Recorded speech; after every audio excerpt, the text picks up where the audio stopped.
Rivers is going to have Damian Lillard run very fast out of town.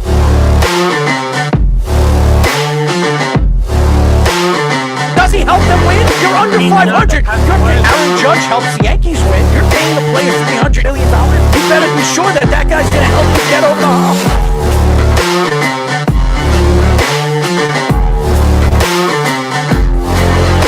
For some reason, this guy is completely lost on calling plays. Maybe he's a therapist.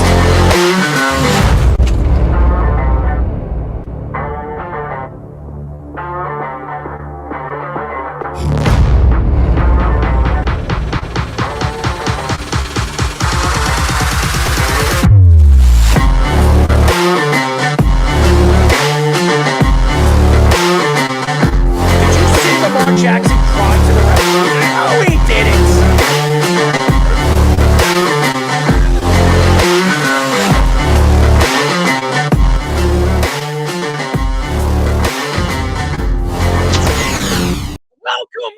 Welcome to a new show of the Sports Loudmouth. I'm your host, Daryl Marks, my co-host, the Speedster. I'm playing with my hat. Speedy Petey. 631-672-3108 is the number to call. Our executive producer, Mr. Aaron Fishman, and our Sports Minute, Mr. Tommy Scoops is back. Happy birthday to Thomas. Go to our website at www.worldwidesportsradio.com. Check out all our shows throughout the week, including the Loudmouth with me and Speedy Petey, every single Mondays and Wednesdays at 7:30 p.m. All you have to do to tune in and check out our local listings for all our shows is go to our website at www.worldwidesportsradio.com. It's a little cold out tonight. I love it. It's about 48 degrees. I know Derek Jeter doesn't like this weather. He looks like he's an old man. He's got his head completely shaved. A-Rod's working with one glove. He looks like Michael or whatever he wants to. Maybe he's a little OJ.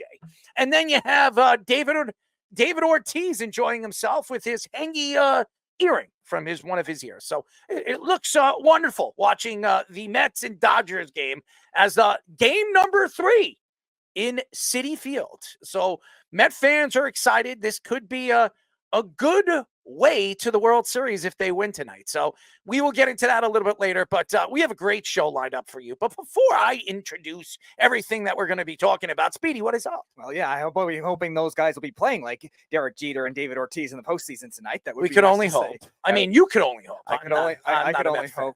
Yeah, but we know you're rooting for the Mets because you don't want to root for Shohei Ohtani because you thought he should be suspended from baseball. Well, that's true. I definitely believe that Shohei Ohtani should be suspended for baseball, but baseball just loves this guy, and Pete Rose is gone now, and maybe in 2 or 3 years he'll be inducted into the Hall of Fame.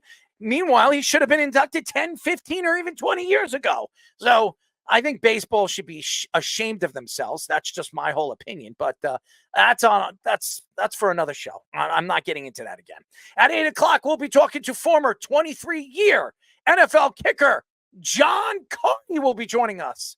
And by the way, he's the 5th leading scorer in NFL history. So one of the greatest kickers of all time. At 9:30, we'll be talking to former Yankees, Guardians, and Rangers pitcher. He's back again, ladies and gentlemen. The Yankees are right there, heading to the World Series, hopefully, up 2-0 against Cleveland. We said we wanted him to come back. He's back, baby. Nick Goody will be back. So we're excited about that. So a lot to get into today. And the big story, I think it's a big story. For you Jet fans, you're going to make this a big story. Ian Rappaport reports that the Raiders traded Davante Adams to the Jets for a conditional 3rd-round draft pick. The 3rd-round pick will become a 2nd-round pick on 2 conditions. If Adams is an all-pro player or the Jets make the AFC Championship game this season. The Jets will take on the remainder of the contract this season, worth about $16.89 million, but restructured the deal to create salary cap space. The Raiders will also take a dead cap hit of $13.67 million this season and $15.7 million next season. The Athletic reports that the Raiders turned down a bigger offer to trade Adams to the Jets last season. Jeff Ulbrich says he expects Adams to be active with the Jets Week 7 matchup versus the Steelers. After that, just absolutely horrible football game for the New York Jets on Monday Night Football, the Jets had to make a big splash. They had to make something out of nothing. And why I'm saying out of nothing, because right now the Jets are 2-4. And to me, they're on the outside looking in right now for the playoffs. And to me, making a splash like this, if you're a Jet fan, yeah, you're going to be excited. You would have been more excited if they were 3-3 in first place right now in the AFC East. But right now, the Buffalo Bills are 4-2, and we will get into in just a few moments. They made a trade too on the same day, 24 hours after they beat the Jets. And yes, we will get into the Jet game because I will speak a little bit about the referee calls, the 22 just absolute terrible calls throughout the game, the penalties. But Amari Cooper heads over there to Buffalo 24 hours after they beat the New York Jets on Monday Night Football. The problem right now for the New York Jets is pretty simple. How does this fit? Does Davante Adams fit like he fit in Green Bay, like a glove with Aaron Rodgers? Now, obviously, he knows Aaron Rodgers. He also knows Nathaniel Hackett. But guess what? Nathaniel Hackett is no longer the offensive coordinator. Downing is. So this is a completely different offense that is going to be run through the play calling of Downing. Now, Aaron Rodgers is still going to be running the offense that he likes to run. There will be similar traits of that offense that he ran in Green Bay. And Davante Adams is a sensational player. I do believe Davante Adams is still a top 7, top 8 player in the NFL at his position. The problem right now really is, who wanted this? Was it Aaron Rodgers or was it the Jets? And a lot of people are going to go out there and say, whatever Aaron Rodgers wants, he gets. And yes, because he's the face of this organization now, and it seems like he is going to be the face of this organization moving forward for at least this year and maybe next. The fact is, Davante Adams is Aaron Rodgers' best friend. It's a fact. And you're going to sit here and you're going to make so many excuses on why the Jets would make a trade like this, but there really is no excuse to it. The Jets' offense has looked really, really bad, mediocre. Garrett Wilson has not been the wide receiver we thought he was going to be. We're going into what, week 7? And I would have thought that Garrett Wilson would have had like 650 yards right now. What does Garrett Wilson have? 280, 250? I don't even have the numbers right in front of me. They're definitely close to, or under 300. Garrett Wilson was supposed to be the number 1 on this team. He's no longer the number 1 now that Davante Adams is there. I'm sorry, everybody keeps asking me, who do you think is going to be the number 1 wide receiver right now for the New York Jets? It's no doubt Davante Adams. The number 2 will be Garrett Wilson. Lazard will be the number 3. Mike Williams will be traded probably in the next 24 to 48 hours. The Jets will probably get a 5th-round draft pick for him. If they're lucky, a 4th, if a team is just absolutely begging for him. Now, if I were the Cowboys, I would do everything to get Mike Williams because they need another weapon. But right now, it fits because if you're a Jet fan, anything would fit right now because this offense has just not looked that good. None of these guys are running the right routes. As you heard Aaron Rodgers come out and say at the press conference after the game against the Buffalo Bills, and I disagree with Aaron Rodgers. I would not throw my players under the bus. I would not bring up that some of my players are running the wrong routes, like Mike Williams. He did run the wrong route. He ran the wrong route in that game. He ran the wrong route the week before that. Garrett Wilson hasn't been running the right routes. That has something to do with coaching. That's why Bambi's not there anymore. Jeff Ulbrich, I will say this. The referees were horrible in that game. Richard Sherman came out all over social media after the game and took shots at the NFL, thinking that the game was rigged. That the NFL wanted Buffalo to win that game. It's Josh Allen. Nobody likes the Jets. It was these calls were putrid. I read all different things that Richard Sherman was really dropping a hammer on with the referee play calling and the calls in that game. But the fact is, even if the NFL didn't want the Jets to win, even if some of those calls were not penalties, the Jets had a chance to win the game 4 or 5 times. And they couldn't close the deal. They should have won that game by 13 or 14 points. They could not jam the ball in. Garrett Wilson had a big game. Breece Hall had a good game. The offense looked as good as it has all season long with Downing calling the plays. It didn't matter because the Jets still had a problem getting the ball in the end zone, in the red zone. The Jets, by the way, were one of the best teams defensively all season long last year on stopping teams in the red zone. The Jets this year have not been good. Offensively and defensively in the red zone. Is Davante Adams going to help it? Yeah. Davante Adams will definitely help the Jets in the red zone.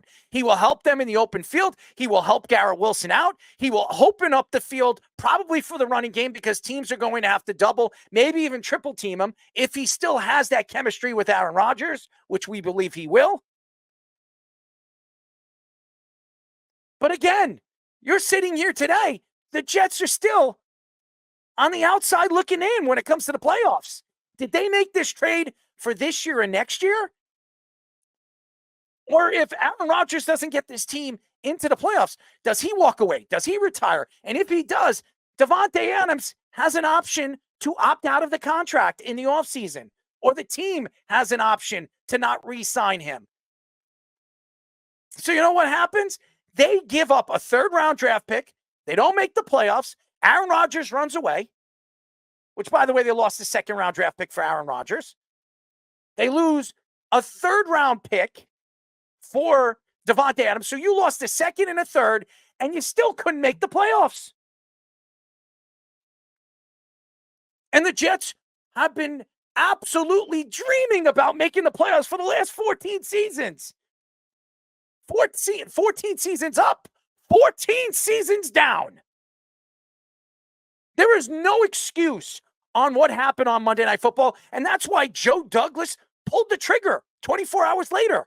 And I believe after he pulled the trigger for Davante Adams, you heard within hours after that the Buffalo Bills had to pull the trigger, and they went after Amari Cooper. Because the race in the AFC East is going to lie between the Jets and Buffalo. Now, Tua Tagovailoa is probably coming back. It's a big mistake for Miami if they bring him back this early. I understand that he wants to play. I understand that Mike McDaniel came out and said that he's going to be even better. That's near say. I can't argue what they believe. Miami is still in the mix. They could still make the playoffs. Crazy to even argue that, but they do. They can make the playoffs. They do have a chance. But Buffalo believes this race is going to lie between the Jets and themselves. The AFC East is not that very good. It's not that good. It really isn't. It's not good. After watching that game on Monday Night Football, both teams really don't have much of an offense. Both teams have made tremendous mistakes on the defensive side of the ball. And I'm going to tell you this right now. The AFC has been very mediocre all season long. The NFL has been mediocre all season long. Now, Davante Adams going to the AFC East, is he the best wide receiver in that division? He's not. Tyreek Hill is. But I would say he's the 2nd best wide receiver in that division now. And now you have Amari Cooper, you have Garrett Wilson, you have Waddle, you still have Odell Beckham, who stinks, but he was at one point really good.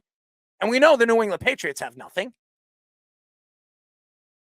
The Jets have a dynamic duo right now with Garrett Wilson and Davante Adams. Is that going to put them over the top?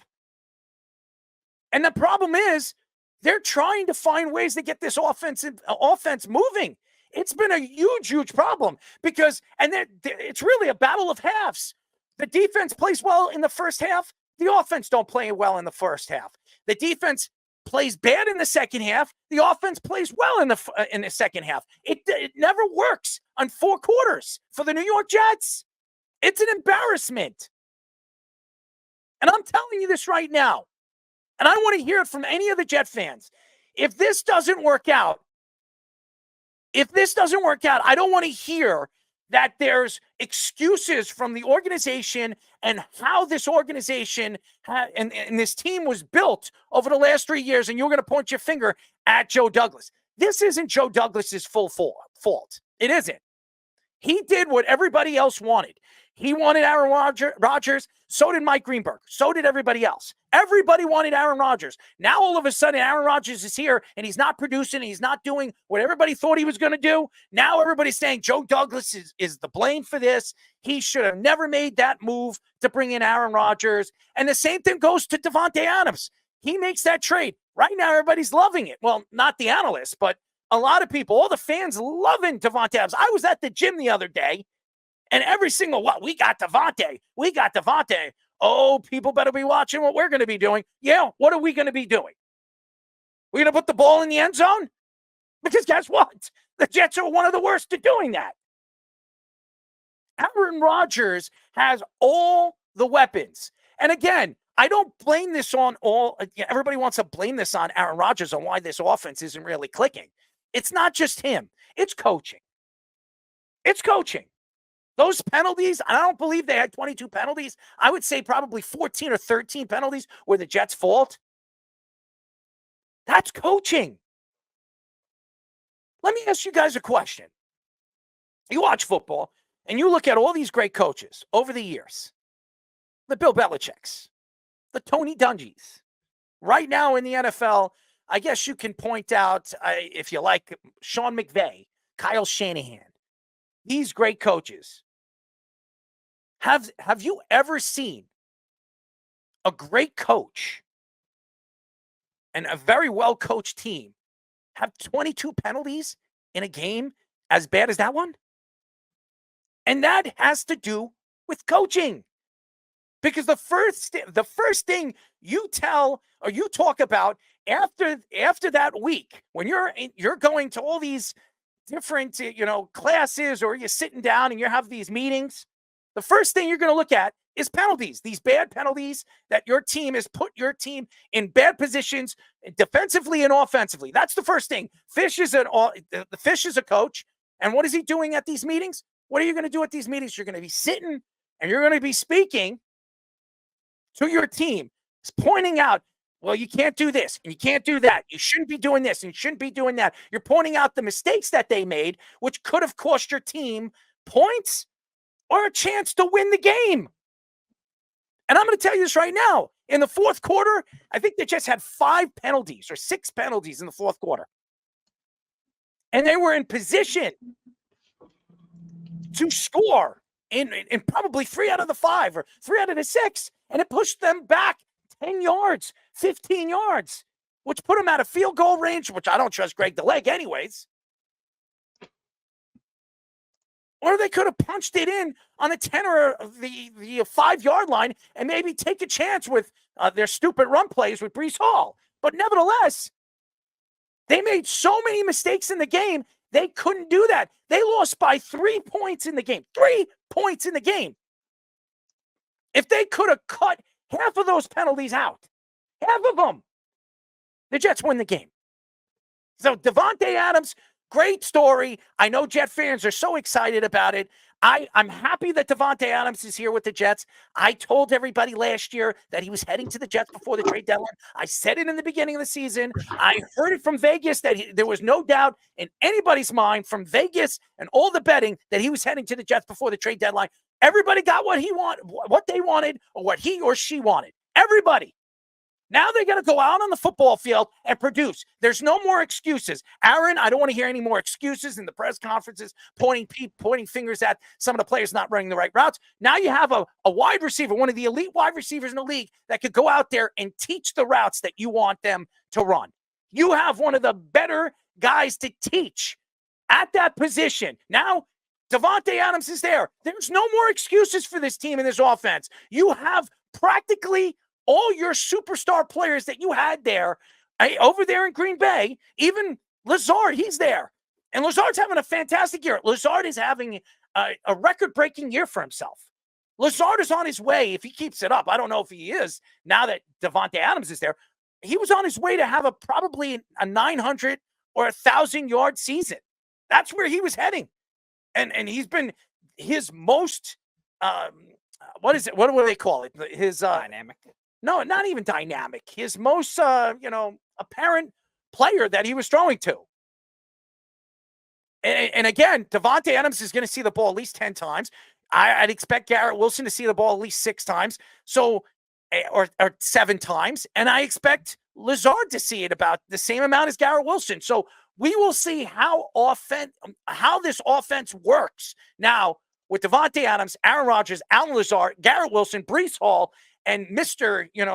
young Braylon Allen, we'll see how this offense is going to work with all those dynamic players. Yeah, 2 of the best route runners in the NFL for sure. And that's going to help when it comes to creating more space, which the Jets had trouble with these other receivers. You're right, Alan Lazard is a good route runner for a guy that's a slot guy, but his tree is more limited compared to, obviously, Davante Adams and Aaron Rodgers. Now, the thing that they can't have is them take over from an ego standpoint, and that's going to be up to the coaching. You're right. Todd Downing, Jeff Ulbrich, that's going to be up to the coaching where the egos are not going to inflate the team because the Jets have a window. They have a 1, possibly 2-year window depending on Aaron Rodgers. And Davante Adams, because he has the opt-out in the contract, if Aaron Rodgers, something happens to him, he's going to be gone as a Jet. Now, whoever's criticizing Joe Douglas, he got it at a price that's very reasonable. So whoever's doing that, stop slandering Joe Douglas. He waited a year and got it at a price that is a lot more dropped down. So I don't think anything this is on him. This is getting Aaron Rodgers his guy. This is a power move among those second AFC contenders trying to make a leap. And the Jets, the Bills, the Ravens, the Steelers, all these teams that are right now chasing the Chiefs and the Texans,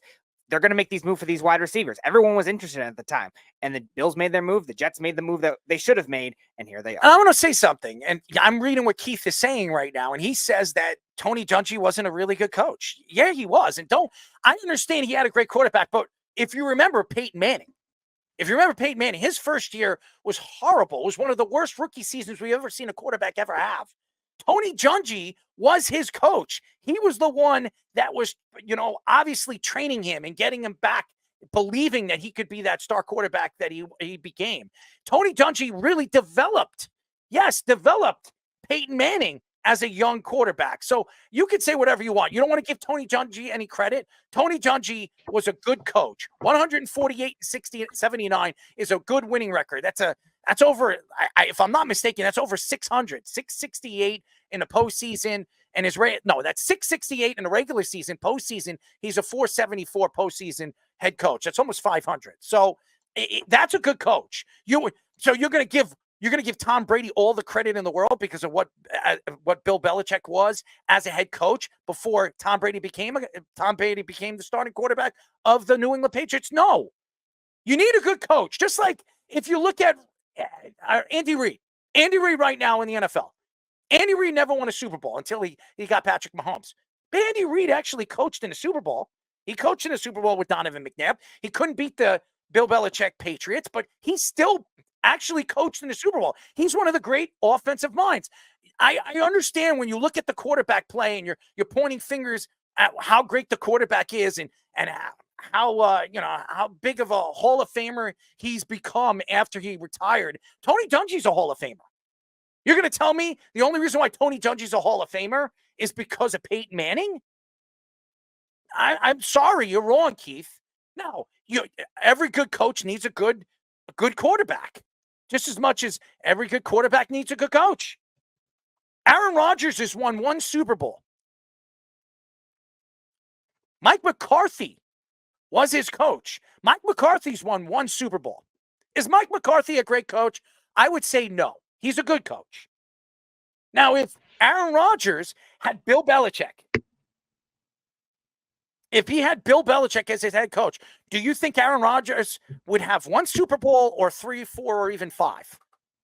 I don't know if he has 6, but he would have had multiple Super Bowls if he had Bill Belichick as his head coach. You need great coaching to develop as a quarterback. And Tony Dungy, say whatever you want, he developed the great Peyton Manning. You know what Tony Dungy was most famous for and why he was such a great coach, Keith? His teams were disciplined and didn't have a million penalties like the Jets had last night. His teams were very aggressive defensively. They had the famous Tampa 2 defense for a while. But guys, besides the innovation, the teams were disciplined, and you knew you were going into those fights, and they weren't going to give you an inch for free. Like we saw the Jets and Bills, just like a comedy of errors on Monday. So for me, like that's the big difference. Hall of Fame type of coach. It's not just calling the plays on defense. It's the technique that the players use. And, you have a new offensive coordinator. He might want different techniques. He may want to have different mesh points or different timing than the previous coordinator because he didn't like how some of the plays went.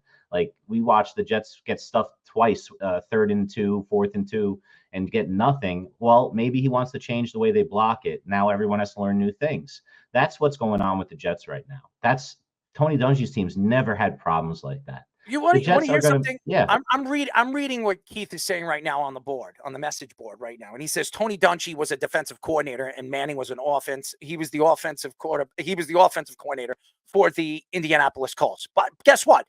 Bill Belichick was a defensive coordinator, and he's the one who drafted Tom Brady. You're going to tell me that Bill Belichick didn't coach Tom Brady to be that talented quarterback that he developed into? Stop it. Keith, you're wrong about this. It doesn't matter if you're a defensive coordinator or you're an offensive coordinator. You have to learn all 3 ways to coach a team. You need special teams, you need the offensive side, and you need the defensive side. You need to take over for an NFL team. Just because you're a defensive coordinator doesn't mean that you can't transition into a good offensive coordinator or even learn the understanding of special teams. You need to be on all fathoms of the game. You have to understand all the different pieces to the game that makes you a good coach. So to say that, oh, well, because he's a defensive coordinator, he didn't develop Peyton Manning. He developed Peyton Manning just as much as Bill Belichick developed the great Tom Brady. So you're wrong. I disagree with you. As a head coach, you're affecting the mentality of players. You're not maybe coaching them how to throw the football. You have assistants for that. You're not calling the plays necessarily on that side of the ball. But to say that Tony Dungy didn't have an impact on Peyton Manning and the way he played the game is absolutely false. I think that's crazy. But to focus on the Davante Adams thing real quickly, Davante Adams clearly opens up Garrett Wilson. That's the biggest thing that's happening here. They can't put 2 guys, have a press guy on Garrett Wilson, and have someone travel with him like they've been seeing since the Surtain game when he shut him down against Denver. That's what you're going to see. Now they can't do that. And you have a great red zone target in Davante Adams. You have the great timing with Lazard. You see, he throws the ball to Lazard because he knows how Lazard's running his routes. He understands it. Well, it's even better with Adams. Lazard probably won't get the ball as much now, but let's face it. Davante Adams is absolutely going to wreak havoc, and now Garrett Wilson only has to face one-on-one coverage against probably their second best corner. It definitely opens up for Garrett Wilson, and Garrett Wilson now could be put in the slot where he is probably better in the slot than the outside. He's probably, now that he is moved to the slot, he's probably one of the best slot receivers in the league. He's one of the better route runners in the league. It's going to open it up for Garrett Wilson. There's no question. Davante Adams is one of those guys. He's a slam dunk type of wide receiver. You could put him anywhere. You could put him in the slot. You could put him on the outside. You saw what Vegas was doing after the situation with they were trying to figure out who their running back was. They were using him in the backfield, trying to use him in many different packages. Davante Adams is going to be used as the game-changing wide receiver. He's the number 1 target. He's going to go out there, and when Aaron Rodgers needs to get that 20-yard pass or that 15-yard pass, or the guy that's going to be that slam dunk kind of guy, it's going to be Davante Adams. He is automatically the number 1 guy. Everybody asks me on social media, who do you think the number 1 guy is going to be? There's no question, ladies and gentlemen. There's no argument to it. Davante Adams is number 1. Garrett Wilson is number 2. Allen Lazard is number 3. So, and then there's Conklin and then Ruckert. But those tight ends haven't seen the ball enough this year, which has been really, I don't know what you get. To me, it just stresses me out. And again, Aaron Rodgers likes to spread the ball out for all these years. He's not one of those guys that likes to throw to tight ends, but when he's had efficient tight ends, he's usually gotten the ball to them. he has two really good tight ends. He just hasn't thrown the ball enough to them. Maybe with Davante Adams there, it's going to open up the field for those tight ends where he believes and he trusts those tight ends to get open. When we come back, ladies and gentlemen, on the first time on our show, we will be talking to former 23-year NFL kicker, one of the greatest kickers of all time, 5th leading scorer in NFL history, John Carney. This is the Sports Loudmouth. 631-672-3108 is the number to call. You're listening to the Sports Loudmouth. I'm your host, Errol Marks, my co-host, PD. PD, go to our website at www.worldwidesportsradio.com. Check out all our shows throughout the week, including the Loudmouth with me and Speedy PD, every single Mondays and Wednesdays at 7:30 p.m. All you have to do to tune in and check out our local listings for all our shows is go to our website at www.worldwidesportsradio.com. And now, ladies and gentlemen, for the first time on the Sports Loudmouth, we're very happy to introduce him. We're now talking to former 23-year NFL kicker, one of the greatest kickers of all time, 5th leading scorer in NFL history, Mr. John Carney. John, what's up, buddy? Errol, great to be on. Thanks for having me. Well, you look good, man. You look like you could play another couple of years. I don't know. I'm timing my comeback. Well, there you go. I mean, the Jets might need it after what he saw. Oh God, please. Greg the leg should be Greg Dunn. Okay. I don't know why they give these kickers any nicknames, especially guys that can't hit a field goal, 32 yards, 42 yards. And you know all about this, John. You are one of the greatest kickers of all time, 5th all-time leading scorer. It's really amazing. I don't understand why a lot of kickers are not inducted in the Football Hall of Fame. Hopefully Adam Vinatieri is on his way there. This guy is one of the all-time greats in the playoffs, in the regular season, anywhere, in the snow, in the rain. It didn't matter where he kicked. He would kick the ball through under more pressure than I've ever seen any player ever have, including quarterbacks. Why aren't there more kickers in the NFL Hall of Fame? That's a great question. There should be. Adams certainly should be a shoo-in, pun intended. And there's a number of guys that have changed the course of the game, not only on the kicking side, but the punting side. My teammate, Darren Bennett, the first Australian to really make it big in the NFL, he introduced the drop punt, the end-over-end punt, which guys hit going into the 20. And so that revolutionized the game, not only in the NFL, but every college punter knows how to hit that punt as well. So a lot of phenomenal kickers that really were a big part. There's Adam. I mean, what he did for New England and then again in Indianapolis, sensational. He's got to go into the Hall of Fame. But I'll be honest with you, just the history of the Hall of Fame and the voters, specialists just aren't high on their list when you have one punter in the history of the NFL, one punter in the Hall of Fame and a couple kickers. So, those guys need to get their due sooner or later, and they certainly were a big part of the history and success of this league. Yeah, Darren's actually been on our show 3 times. He's has a program, I think, in Oklahoma or something like that, and he's also worked in Australia too. So, what was he like when he was younger, when he was a teammate with you with the Chargers, and now have you guys kept in touch since then? Absolutely, I love Darren. He's a great teammate. He came over, Australian rules football veteran. I think he played 10 years in Australia at the Australian Rules Football League, and just an amazing athlete, a big guy. I mean, he was 6'4", 240. We tried to keep him under 240, but sensational. No one hit the ball like he did at that time, and that's why Bobby Bether, our general manager, took a risk to bring Darren in. He was a project. We sent him over to NFL Europe, which unfortunately doesn't exist anymore. He earned some stripes there, came back and was a first-year starter at the Chargers, goes to the Pro Bowl. Just an amazing talent and a lot of fun to play with. We are talking to former 23-year NFL kicker, John Carney, 5th leading scorer in NFL history. It's amazing when you look at this guy and the years that he was in the NFL. I remember him on the Giants. There was no question. He was a really important kicker for the New York Giants. Brandon Aubrey is to me, one of the great kickers right now in the NFL. This is a guy that was a soccer player. He came off a soccer field, and now he's kicking 62, 64-yard field goals. He's one of the more efficient kickers in all of the NFL. The Cowboys definitely need that because they can't put it in the end zone for some reason. What are your thoughts about him? Why is this guy so great at what he does? Well, we got a chance to work with Brandon when he was making that transition from soccer to football, and then he went through our, at the time, USFL showcase, and we got him in front of the right eyes, Skip Holtz being the right eyes.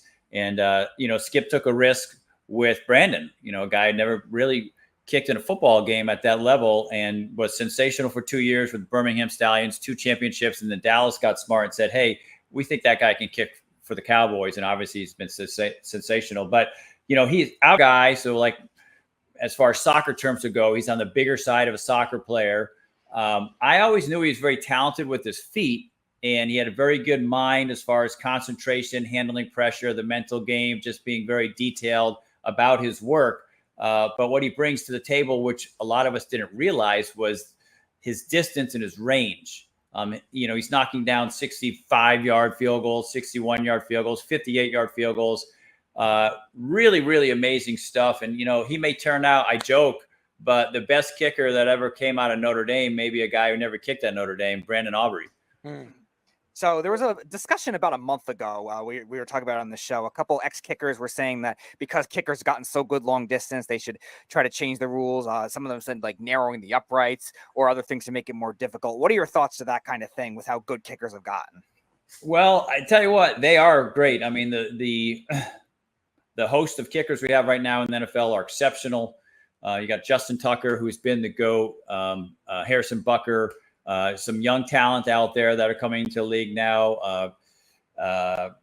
Just some really, Evan McPherson is one of the guys I think about on the young side that's really killing it. So these guys are sensational for a number of reasons. Do we have to change the rules because they're succeeding at a high rate? I don't believe so. Things are cyclical. We're going to run into a few months of tough weather here. Some of the guys don't stay as fresh as they could during the course of the season.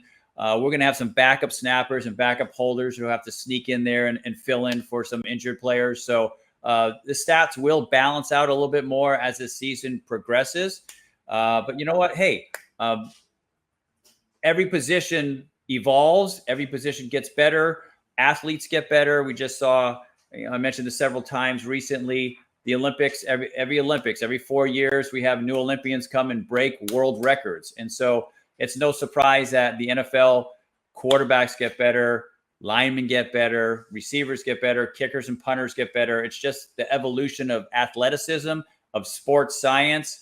And it's exciting to see where they're going to take it. And I think everybody was disappointed that the Dallas Cowboys pulled up Brandon Aubrey off the field in Cleveland when he was going to attempt that 71-yarder. Even though the fans of the Cleveland Browns were booing because they wanted to see Brandon give it a shot, which is exciting. It's exciting for the game. Yeah, I think it's unbelievable. And what we've seen Brandon Aubrey do in such a short time is absolutely amazing. This is a guy, again, that was a soccer player and transformed into a kicker on an NFL football field. And he's become, I believe, the best kicker right now in the NFL. I know Justin Tucker has been fantastic with the Baltimore Ravens, but this guy in the last 2 seasons has been unbelievable. I mean, the leg this kid has is ridiculous. But I wanted to ask you, Tom Coughlin, and we know Tom. We've been to a couple of his events. He's a great guy. A lot of people said, as a coach, it took him a little bit of time to kind of calm down. There were people that didn't like his personality when he started with the Giants. I think that was one of the reasons why Mr. Mara decided to hire him, because they needed that drill sergeant type of guy. And Michael Strahan, a lot of people thought, changed the way he kind of acted in the locker room. But you were there in 2008. What type of coach was Tom Coughlin, obviously after winning that Super Bowl?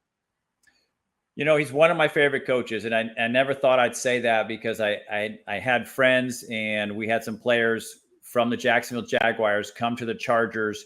And during Tom's run down there in Jacksonville, he was a really tough coach.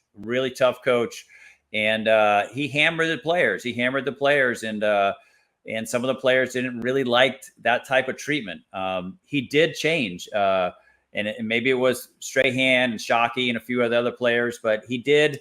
And I don't want to say soften up, but I think he became a better balanced coach when it came to sharing or balancing negative reinforcement with positive reinforcement, because players and athletes need both. They need to know, and the coach needs to know, hey, when this guy needs a pat on the back or a kick in the butt. And it takes a wise coach, a discerning coach, to know who needs a pat on the back and who needs a kick in the butt. And so when I came to the Giants, they had just won a Super Bowl, and I really appreciated the way Coach Coughlin coached the team, led the team. I loved his philosophy. Everybody bought in. We were winning at a high rate. If Plexico Burress doesn't shoot himself in the leg, they probably win another Super Bowl, because we're into November. We beat everybody. I mean, we were running over everybody, and that team was headed for another Super Bowl. And when Plexico left the offense, our offense really sputtered and struggled, which is unfortunate, because I really felt that they could have repeated there and had another Super Bowl victory.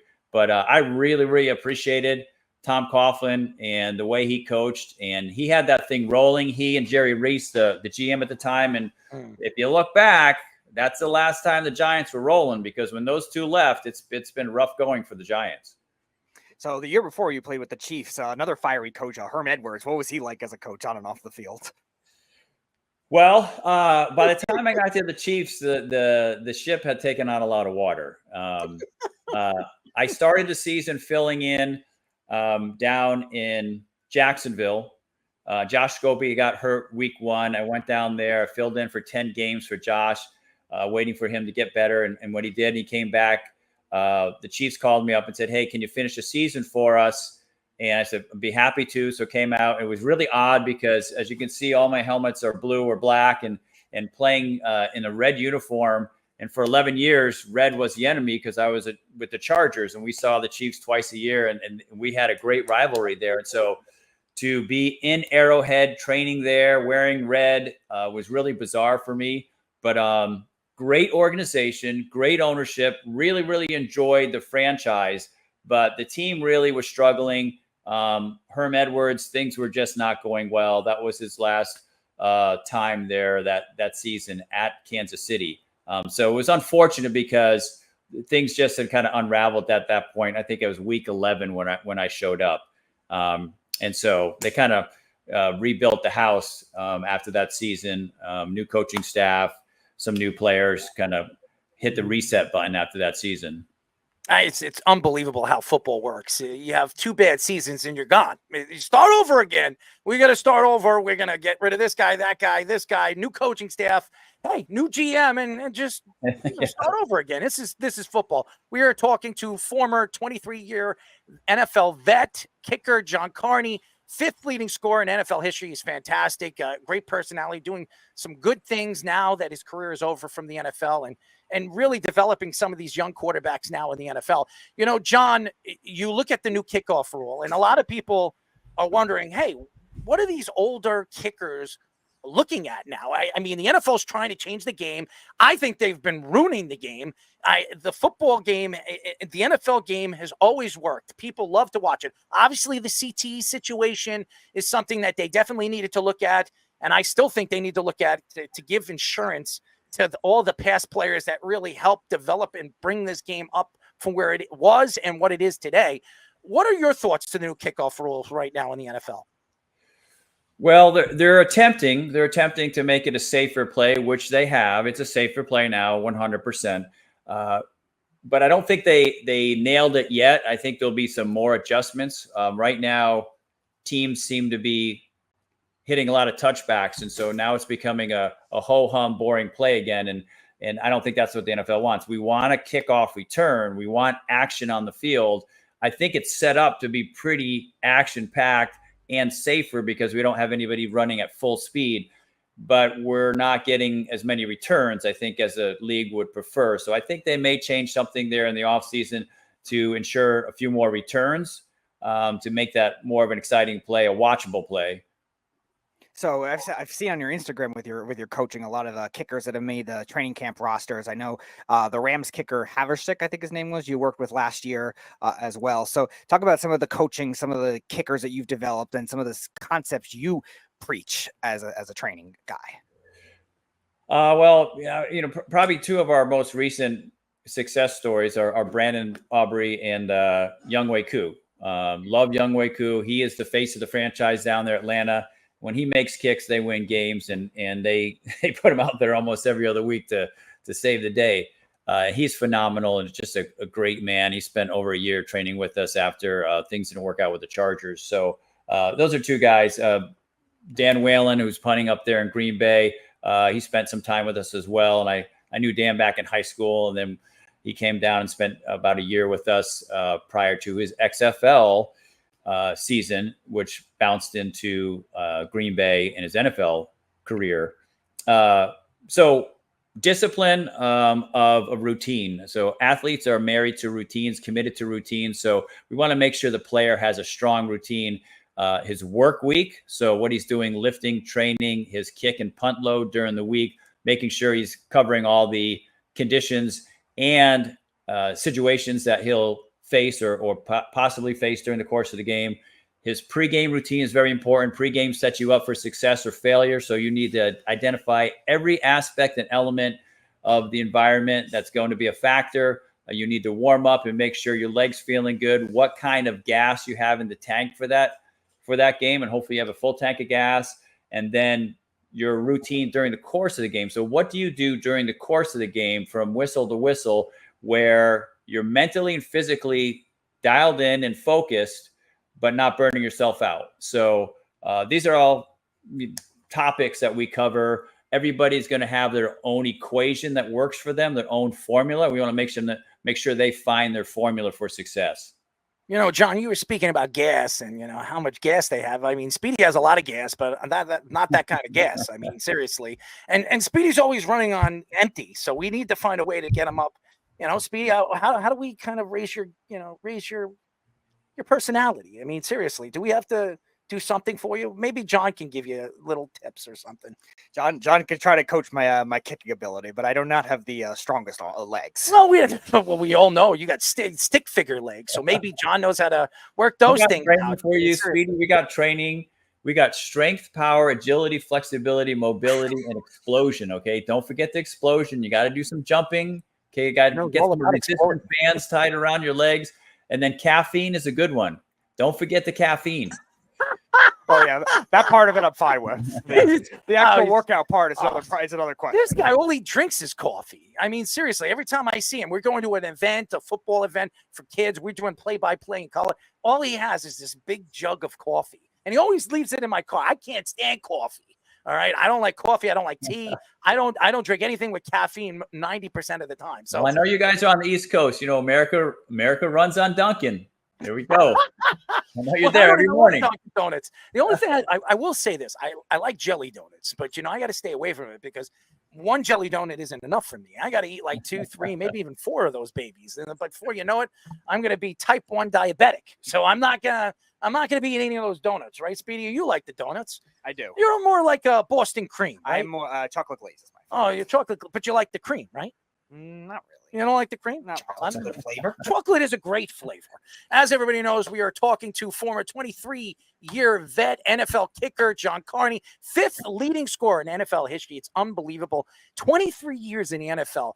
I don't even know if I'm, in 23 years I could do anything. So he's also the last active player from the 80s at the time when we were playing in 2010. You were the last active player from the 80s. That is an amazing feat. But you know what? You want to know what's even more amazing? Some of the players you played with and personalities. My question to you is: you've been on all these different teams, and I'm sure a lot of different quarterbacks, a lot of different players. What player stuck out the most when it came to personalities, the craziness that you've seen in the locker room? I know you don't like to give too much information on some of the crazy things that they've done. We've had a lot of ex-NFL players on this show, and even NFL players now, they're like, I can't go there on live radio. I don't want to throw anybody under the bus. So is there any stories? Is there any specific player that you played with that you were just like, wow, that guy is out of his mind? Out of his mind. Okay.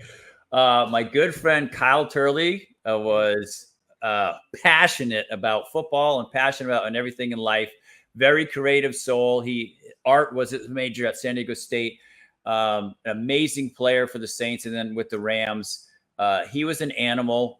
You may remember he ripped the helmet off the, I think it was a Jets player, and threw it down the field like a gladiator. That was awesome. Although he got fined and penalized, it was an awesome play. And he did really save the life of Aaron Brooks. Junior Seau was a legit Tasmanian devil on the field, but a very smart player. Now, it looked like he was freelancing a lot, but he never did anything by chance. He had a reason why he was going to blitz when he was supposed to cover the tight end. So, but he was amazing. And a guy who was raised underneath Junior's wing was Rodney Harrison, who went on to be a captain and a great player for the New England Patriots. But Rodney started his career out here in San Diego, and Rodney was a beast. You know who didn't want to go across the middle when they were playing the Chargers? Jerry Rice hated to play the Chargers because he knew Rodney Harrison just couldn't wait for him to come across the middle of the field. So, but Rodney would beat up our own players. That was a problem. Not fight, but hit our own receivers and tight ends in practice, which at times became a problem. But Rodney had one speed, and that was full speed. And so did Junior, by the way. Those guys are cut from the same cloth. Drew Brees, when it comes to a guy who details and studies and knows the game like no other, Drew Brees, who you're going to hear about him tomorrow night because he's getting inducted into the Saints Hall of Fame Thursday night.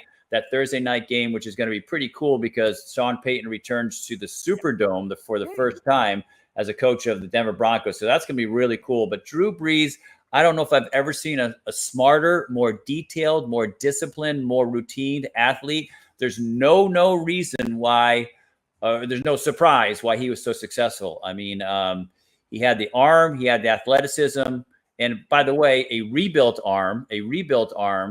But man, to watch him prepare for a game from Monday to Saturday and then go out there on Sunday, it was really special to be a part of that.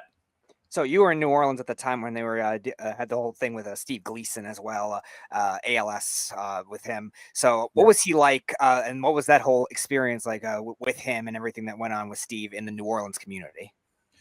So Steve's an amazing guy. Steve and I were roommates, believe it or not, after Hurricane Katrina, when the Saints got sent to San Antonio. Steve and I were roommates and became very good friends. And Steve was diagnosed, I think, 2 years after he retired, which was around 2011, 2012. And it took the community by surprise. Steve was a very popular player, very exciting player. Obviously, he had the blocked punt, which was, I think, voted as one of the top plays of the decade. Certainly one of the top plays in the history of New Orleans Saints football. And so, you know, the whole community came out to support Steve and what he has done for the community of ALS patients, and the awareness he's raised, the money he's raised, the products he's raised or helped develop, just off the charts. He's really a true hero down in New Orleans and across our country for what he's done for the people of New Orleans and what he's done for the people involved in the ALS community. John, before we let you go, because I know you're a busy guy and we really appreciate you coming on the show, and we'd love to get you on again because not only do you have a great personality, you got so many great stories, and a lot of these ex-NFL players that we've had on the show, they just have tremendous stories to tell, and you can't get them all out on a 30-minute interview. I mean, it's just not possible. I mean, I could tell you about a million things in 30 minutes. I just don't want to scare you away. As Speedy is blinking his eyes, you can't really see him, but I am a little crazy. But John, before we let you go, one question I have for you that I've been waiting to ask you. When you look at the game right now, and there's a lot of differences from when you played and now, where the game is just completely transitioned into an offensive side of the game. And now, if you really look at it, if you look at the offensive side of the ball this year, you would have thought that the numbers would be up, but they're down. You've watched the game since you've left the NFL. What do you like about the game, and what do you dislike about the game, especially now, the way the NFL is trying to critique the game offensively? Wow, that's a tough one. I mean, I love the game. I think some officiating crews are a little ticky-tack, and they disrupt the flow of the game, the mojo of the game. You can Monday Night Football. Sorry. You can call holding and pass interference on almost every play, and you really shouldn't. There should be more of a definitive agreement amongst officiating that okay, that's pass interference, that's not, that's holding, that's not. Let the ball players play, but it's exciting. I think this is probably got to tread softly here. Oh, but come on, John, give us something good. Yeah, give us something good.